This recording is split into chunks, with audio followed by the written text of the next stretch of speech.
He clearly felt some level of remorse for what they'd all done, and now he was going to take the other 3 down with him, as he should. But when the next court date was set, only a few months later, suddenly Tato had changed his mind and he was refusing to testify.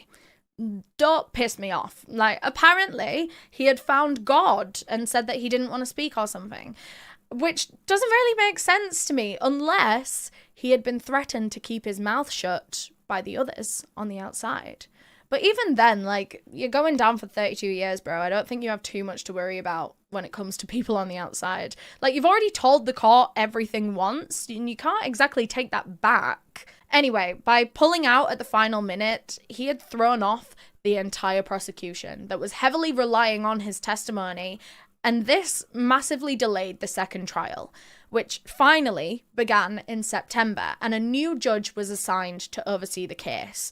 But this new judge didn't exactly get things going on a promising note either when he asked the prosecutor, "Is there another word that you can use instead of lesbian?"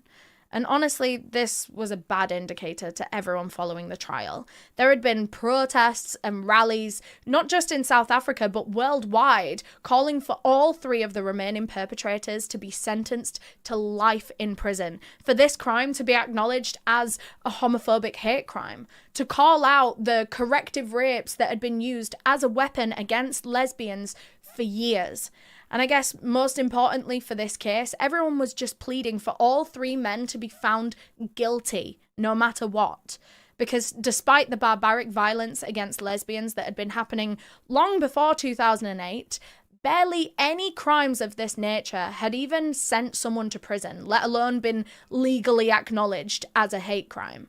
For example, only the year before Yudi's rape and murder, a lesbian couple from a township were heckled and followed by a man when they were leaving a bar. They were beaten, stripped, tied up, gang raped, and shot dead. Their names were Sizakele Sigasa and Salome Masua, and no one had been charged for their murder.